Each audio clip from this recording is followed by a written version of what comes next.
Hello विद्यार्थियों, स्वागत है आप सभी का आपके अपने YouTube चैनल मात्र पितर स्टडी के अंदर। तो फ्रेंड्स, आज की जो क्लास है वो बहुत ही खतरनाक होने वाली है।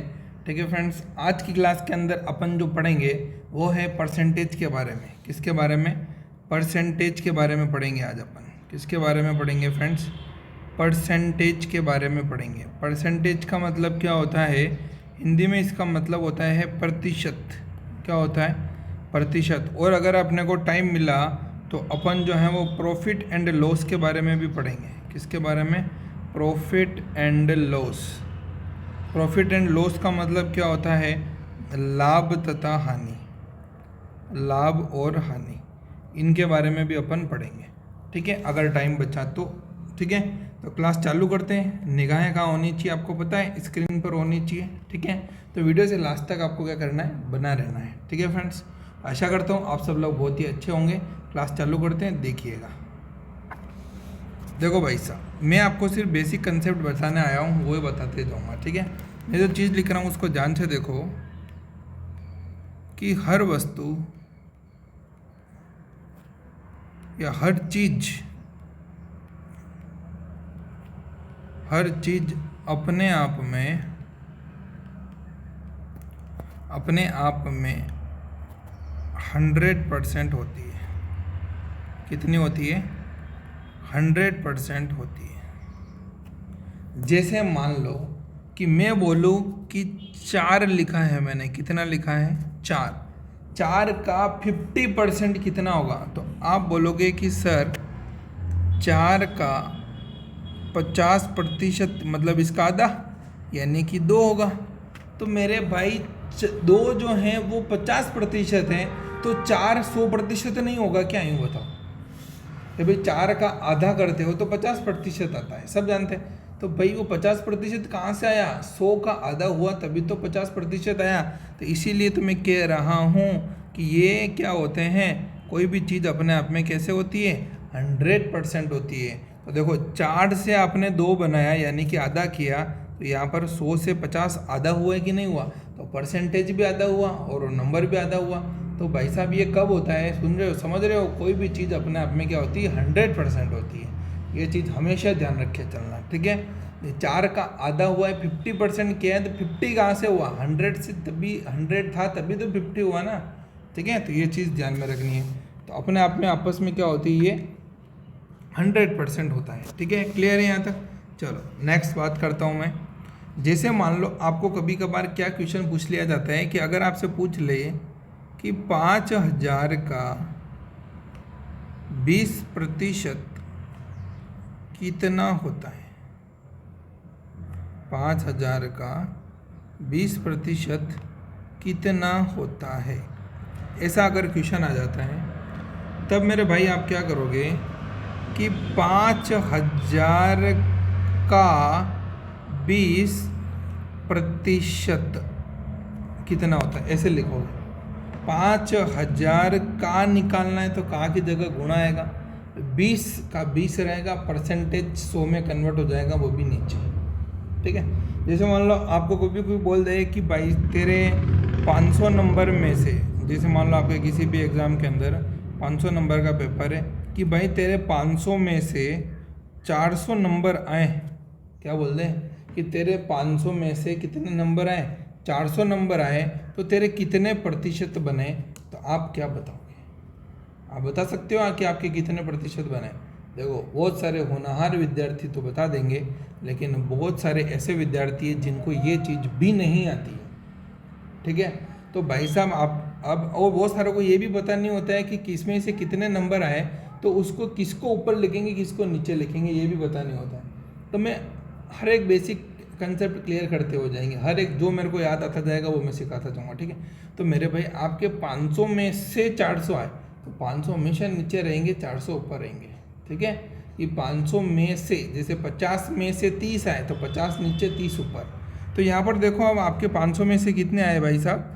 400 नंबर आए मेरे। अब मुझे इसका प्रतिशत निकालना है, तो सिंपल सी बात है, इसका गुणा कर लो 100 से। अब आपको ये दिक्कत होगी कि भाई सर ये आपने तो बटे हुए लगा दिया, अब ये 100 ऊपर है कि नीचे है ये तो हमको पता ही नहीं है। तो अगर कोई भी निशान नहीं लग रहा है, डायरेक्ट गुणा करके 100 लिखा है, तो वो हमेशा ऊपर होता है, ठीक है। और अगर बटे हुए करके लिखा है तो कहाँ होता है, नीचे होता है। तो इसको इस तरीके से भी लिखा जा सकता है कि 400 गुणा हो रहा है 100 से बटे हुए 50, ठीक है, क्योंकि 100 जो है वो ऊपर गुणा हो रहा है।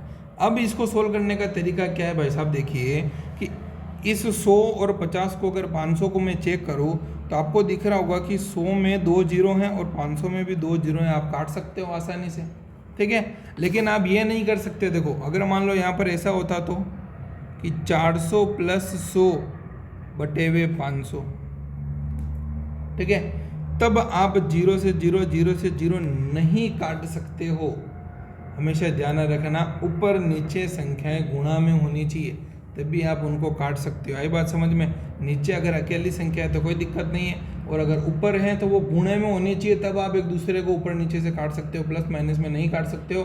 प्लस माइनस में तब कटेगा जब आपको क्या करना पड़ेगा भाई साहब, यहाँ पर इसको सोल्व करना पड़ेगा। पहले 400 में 100 जोड़ोगे तो कितना आएगा 500, और नीचे आएगा 500। फिर अब आप काट दोगे 0 से 0 0 से 0, 5 से 5, कुछ नहीं बचा तो 1 बचा, 1 आंसर हो जाएगा, ठीक है। तो इस तरीके से आपको सोल्व करना है, ठीक है। देखिए आप आगे कैसे करना है। यहाँ पर गुणा था तो मैंने 2 जीरो से 2 जीरो काट दिए। अब देखो ऊपर कितना बचा, इधर तो 1 बचा, ठीक है। तो 1 का 400 से गुणा करोगे तो 400 आएगा, नीचे 5 बचा, 5 का भाग 400 में दे दो, चला जाएगा ना मेरे भाई। आपने बोला, मैंने बोला था आपको कि अगर इकाई का अंक 0 या 5 होता है तो 5 का भाग जाता है। 5 का भाग 40 में दोगे 8 बढ़ जाएगा, 8 पंजे 40 और 0 का 0, तो 80% आपके नंबर आए। अगर मान लो आपके 500 में से 400 नंबर आते हैं तो कितने नंबर आएंगे आपको, 80% बनेंगे आपके, ठीक है। तो ये प्रोसेस होता है परसेंटेज निकालने का, ठीक है। अब जो अपन बात कर रहे थे ऊपर देखिएगा कि भाई साहब ऊपर भी गुणे में नीचे भी गुणे में। तो आप देखो मैंने क्या लिख दिया, 5000 गुणे में है कौन 20 और नीचे है आपका 100। अब आप यहाँ पर देखोगे कि 20 में 1 जीरो है, यहाँ पर भी 1 जीरो कट गया। तो अब यहाँ पर जीरो नहीं है तो आप नहीं काट पा रहे हो। अब यहाँ पर देखो, यहाँ पर 2 जीरो है, यहाँ पर भी जीरो है, कट जाएगा। 5000 अलग चीज़ है, यहाँ पर 20 अलग चीज़ है। आप दोनों के जीरो में से काट सकते हो, या फिर यूँ भी कर सकते हो। देखो जैसे मान लो ये लिखा है 5000 इंटू 20। देखो बहुत सारों को आता होगा, बोर ना समझे, आगे बहुत अच्छे कंसेप्ट आएंगे। ऐसा नहीं हो कि आप आता है तो आप स्किप कर दो, है ना। अगर 20 में से नहीं काटो तो 2 जीरो 2 जीरो 2 जीरो 2 जीरो ऐसे भी काट सकते हो आप, ठीक है। लेकिन पीछे से ही काटने हैं जीरो, ध्यान रखना, ठीक है। तो नीचे तो कुछ बचा नहीं, ऊपर बचा है क्या 500 इंटू 2, और 500 को जब 2 से गुणा करोगे तो कितना आएगा भाई, 1000 आएगा। तो 1000 आपका क्या हो जाएगा, आंसर हो जाएगा, ठीक है, ठीक है।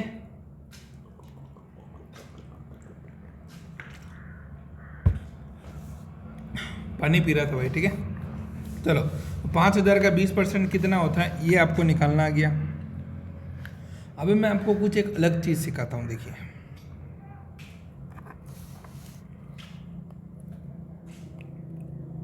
गौर करिएगा,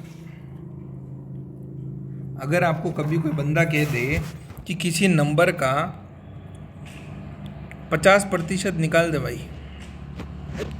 क्या कर दे 50% निकाल दे, तो आप क्या करोगे, जो भी आपको नंबर दे रखा होगा उसको 1/2 से क्या कर लोगे, गुणा कर लोगे। किससे गुणा करोगे, 1/2 से। अगर आपसे कभी कोई कह दे कि आपको किसी नंबर का 75% निकालना है, तब आप क्या करोगे, 3/4 से क्या कर दोगे, गुणा कर दोगे। समझ रहे हो जो मैं लिख रहा हूँ, उसको ध्यान से देखना है ना। अगर आपसे कभी कोई कह दे कि भाई साहब आपको किसी नंबर का 25% निकालना है, तब आप क्या करोगे, उसको 1/4 से क्या कर दोगे, गुणा कर दोगे। अगर आपसे कभी कोई कह दे कि आपको किसी नंबर का 20% निकालना है, तो आप उसके 1/5 से क्या कर दोगे, गुणा कर दोगे, ठीक है।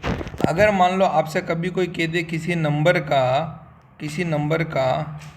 33 सही 1/3% निकालना है, तो आप उसको 1/3 से गुणा कर दोगे, ठीक है। 33 सही 1/3 ऐसे भी लिखा हुआ आ सकता है 33.3%,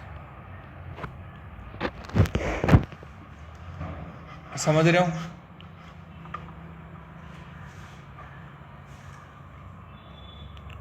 समझ में आ रहा है या नहीं? यहाँ तक किसी को समझ में नहीं आया तो बोलिए। अगर मान लो आपको कभी किसी का ऐसा बोल दिया जाए कि 12.5% इसी नंबर का कितना निकालना है, 12.5% निकालना है, तो आप क्या करोगे? 1/8 करोगे। अगर आपको किसी नंबर का पूछ लिया जाए कि 6.25% निकालो, तब आप क्या करोगे? 1/16 से गुणा करोगे। अब देखो जो मैंने लिखा है ना, ये आपको कितना आसान बना देगा, यही मैं आपको बताना चाह रहा हूँ। देखिएगा, अगर मान लो आपके कभी क्वेश्चन आ गया मेरे भाई कि 6,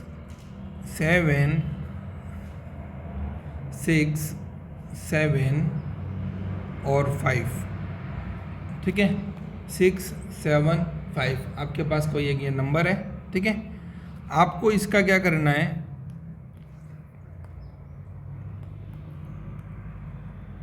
6, 7, 5 का 33.3% निकालिए।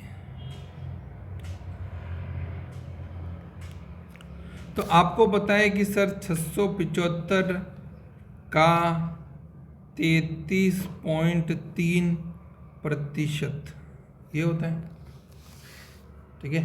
675 का 33.3% यानी कि 100 नीचे आ जाएगा, ये होता है। अब आप क्या करोगे? इसको सोल्व करोगे। क्या करोगे? इसको सोल्व करोगे तो भाई साहब पहले तो यहाँ से पॉइंट हटाओगे, यहाँ से पॉइंट हटाओगे तो नीचे लगेगा 10। ये किसको पता है या नहीं है, यूँ बताओ आप। तो ये किस किस को पता है ये प्रोसेस? ठीक है, नहीं पता है तो बता दे रहे। देखो, अगर मान लो 3.5 के अंदर आपको 7 का भाग देना है, तो पहले आपको क्या करना पड़ेगा कि भाई साहब यहाँ से पॉइंट हटाना पड़ेगा। अगर ऊपर से पॉइंट हटता है तो नीचे कुछ संख्या जुड़ जाती है। देखो कैसे, जैसे यहाँ पर 5 कितनी संख्या पहले पॉइंट है, यूँ बताओ। एक संख्या पहले पॉइंट है ना, एक संख्या पहले पॉइंट है, तो मतलब ऊपर से पॉइंट हटा तो नीचे 10 गुणे में हो जाएगा। अगर मान लो इसी की जगह यहाँ पर 5 होता तो 2 संख्या पहले यानी कि नीचे गुणा हो जाता 100 से। अगर मान लो यहाँ पर एक और नंबर लिख दिया, जैसे मैंने 6.5 लिख दिया, तो इसका पॉइंट भी हटाना पड़ेगा, तो इसका पॉइंट हटेगा तो ऊपर 10 लगेगा। अगर यहाँ पर 5 और होता तो ऊपर 100 लगेगा। इस तरीके से पूरा प्रोसेस होता है। समझ पा रहे हो मैं क्या कह रहा हूँ? ठीक है, तो पॉइंट अगर ऊपर से हटाते हो तो नीचे कुछ लगता है, जो 10, 100, 1000 ऐसे होते हैं। नीचे से हटाते हो तो ऊपर लगता है। क्लियर है? तो यहाँ पर मैंने अभी ऊपर से हटाया था एक संख्या पहले 33.3 में से, तो नीचे कितना आ गया? 10 आ गया। अब आप क्या करोगे? देखो 675 और 100 के अंदर 25 का भाग जाता है, तो यहाँ पे 25 का भाग दे दोगे, 25 चौके 100, और यहाँ पर सोल्व करोगे तो कितना आएगा? 25 दूनी 50, यहाँ पर आ जाएगा 175, और 175 यानी कि 25, 7, 175, ये आ गया लो 27। अब 27 को इससे गुणा करोगे, फिर यहाँ पे 10 का भाग दोगे। ठीक है, एक चीज़ और सिखाता हूँ। देखिए, अगर मान लो मैंने लिख दिया 38 और नीचे लिख दिया 10, एक नंबर ले लिया मैंने 765/100। ठीक है, अगर इसको डायरेक्ट करना है तो आप क्या करते हो? यहाँ पर अगर आपको ये पता नहीं होगा तो आप क्या करोगे? 38 में 10 का भाग दोगे। ठीक है, तो ऐसा नहीं करना है। अगर नीचे में 10, 100, 1000, 10,000, लाख, 10 लाख, 0 वाले में अगर कोई नंबर आ रहा है एक के साथ में, तब भाई साहब आपको क्या करना है? यहाँ पर आप देखोगे कि यहाँ पर एक 0 है। कितना 0 है? एक 0 है, तो ऊपर वाली संख्या में एक संख्या पहले पॉइंट लगा दो, यानी कि 3.8। तो भाई साहब यही तो अभी सिखाया मैंने कि 3, अगर मान लो ये इधर वाला पोर्शन नहीं होता, ठीक है, ये वाला पोर्शन नहीं होता, सिर्फ 3.8 होता, तो आप इसको कैसे सोल्व करते? यहाँ से पॉइंट हटाते तो नीचे एक संख्या पहले पॉइंट है तो 10 लिखते हैं। बस वही तो है, 38/10, ये 38/10 लिखा था, इसको मैंने पॉइंट में कन्वर्ट कर दिया। सिंपल सी बात। अब यहाँ पर देखो दो 0 आ रहे हैं नीचे, तो 2 संख्या पहले पॉइंट लगेगा, यानी कि 7.65 हो जाएगा। और अगर इसी को मैं ऐसे लिख दूँ 7.65 को सोल्व करने के लिए, तो पॉइंट हटा करके नीचे आप कितना लगाओगे? 100 नहीं लगाओगे क्या? लगाओगे ना। ठीक है, तो ये बेसिक कंसेप्ट है, क्लियर होना जरूरी है। ठीक है,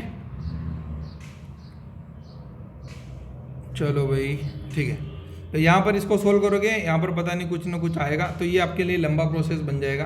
तो मैं सिंपल सी बात आपको यही कह रहा हूँ कि भाई साहब अगर आपके पास 6, 7, 5 हैं और इसका आपको बोला गया है कि 33.3% कितना होगा। तो आप क्या करोगे, 675 तो यहीं रखोगे, इसको गुणा कर दोगे। 33.3% का मतलब क्या होता है, 1/3 से गुणा। तो आप डायरेक्ट इसको क्या करो, 1/3 से गुणा कर दो। ऊपर वाली संख्या आपस में गुणा हो जाएगी, तो 675 को 1 से गुणा करोगे तो 675 ही आएगा, और नीचे भाग दे दोगे 3 का। 3 का भाग 675 में दोगे तो 3 दूनी 6, ऊपर से उतरेगा 7, अगेन 3 दूनी 6, बचा 1 और तीनों पंजे 15, यानी कि 225 लमसम आपका आंसर है। That is your answer. बोलो, समझ में आया कि नहीं आया, यूँ बताओ। ठीक है, तो इस तरीके से आपको ये करना आना चाहिए। ठीक है ना। जैसे मान लो एक और नंबर लेके देखते हैं अपन। जैसे अभी अपन ने ऊपर एक क्वेश्चन किया था कि 5000 का 20%। तो कैसे किया था, 5000 का 20%, 10101010 उड़ाया, 50 को 20 से गुणा किया था तो अपना कितना आया था भाई साहब, 1000 आया था। ठीक है। अब इसी तरीके से मैं बोल दूं कि 5000 का 20% निकालना है, तो 20% का मतलब 1/5 होता है। 5 का भाग 5000 में दोगे तो 1000 आएगा। लो, आया कि नहीं आया सेम आंसर, आया कि नहीं आया सेम आंसर। ठीक है, तो बस आपको ये पता होना चाहिए कि 20% कितने के बराबर होता है, 25% कितने के बराबर होता है, ये चीज़ आपको याद होनी चाहिए। क्लियर है, दैट इज कंप्लीटली सॉल्व। ठीक है, तो ये होता है आपका, क्या होता है, परसेंटेज। अब देखो एक चीज़ और ध्यान रखना, एक चीज़ और ध्यान रखना। अगर मान लो आपको कोई बोल दे, चलो वो छोड़ो, वो तो ज़्यादा ही हाई लेवल का हो जाएगा। नेक्स्ट दूसरा और एक और चीज़ बताता हूँ मैं आपको, लाभ और हानि के बारे में। लाभ और हानि, कब आपको लाभ होगा, कब आपको हानि होगी। तो आप दिमाग लगाइए। आप कोई वस्तु 5 रुपए में लेके आए, आप कोई भी चीज़ लेके आए 5 रुपए में, और आपने किसी को उसको 10 रुपए में बेच दी। तो भाई साहब, आप 5 रुपए में खरीद के लाए और 10 रुपए में बेच रहे हो, तो आपको फ़ायदा हो रहा है कि नुकसान हो रहा है, ये बताओ। सर फ़ायदा हो रहा है, सही कह रहा हूँ। ठीक है, और अगर मान लो आप कोई वस्तु 10 रुपये में लेके आए और आपने 5 रुपये में बेच दी, तो आपको 5 रुपये का क्या हो जाएगा, नुकसान हो जाएगा ना। ठीक है, तो बस सिंपल सा फंडा है कि जो चीज़ आप खरीदते हो, जिस मूल्य पर उसको खरीदते हो, जितने रुपए में उसको खरीदते हो, तो उसको बोलते हैं भैया क्रय मूल्य। क्या बोलते हो, क्रय मूल्य, यानी कि खरीदना। इस मूल्य पर आपने क्या किया है, उसको खरीदा है।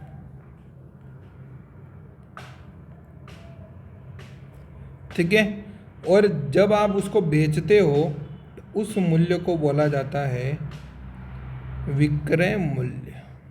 क्या बोलते हो, विक्रय मूल्य, यानी कि बेचना। अब आपको क्या निकालना है, लाभ निकालना है, या फिर आपको क्या निकालनी है, हानि निकालनी है।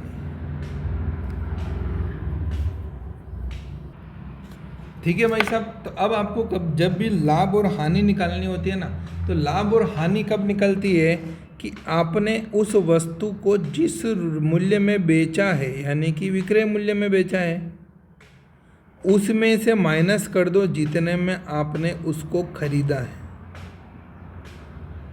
भाई साहब क्या चाहिए बोला। ठीक है, जैसे मैं एक एग्जांपल लेके बताता हूँ आपको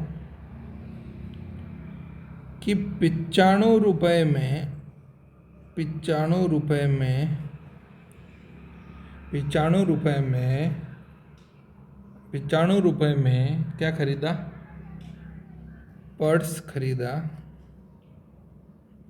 95 रुपये में पर्स खरीदा और 120 रुपये में 120 रुपये में बेच दिया।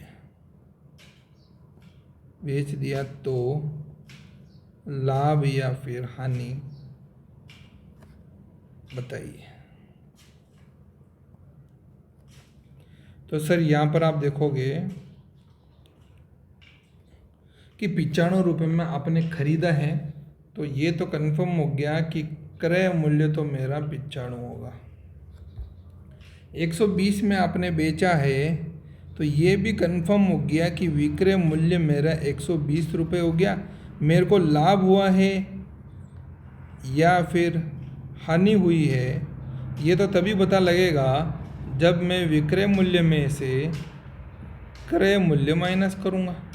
विक्रय मूल्य 120 है, क्रय मूल्य 95 है, बराबर में 25 आ गया। कितना आ गया? 25 आ गया। तो मेरे भाई 25 प्लस में आया है कि माइनस में आया, यूँ बताओ। सर यहाँ पर तो 25 हमको प्लस में दिख रहा है, कोई भी निशान नहीं लग रहा है, मतलब प्लस का है। तो भाई साहब अगर प्लस में आया है तो आपको लाभ हुआ है। क्या हुआ है? आपको लाभ हुआ है। ठीक है, इसी तरीके से देखिएगा नेक्स्ट क्वेश्चन। मैं इसी को कन्वर्ट कर दे रहा हूँ। जैसे मान लो मैं बोल दूँ कि मैंने 135 रुपये में शर्ट खरीदा और 95 रुपये में बेच दिया। तो लाभ व हानि ज्ञात कीजिए। तो मेरा क्रय मूल्य कितना था?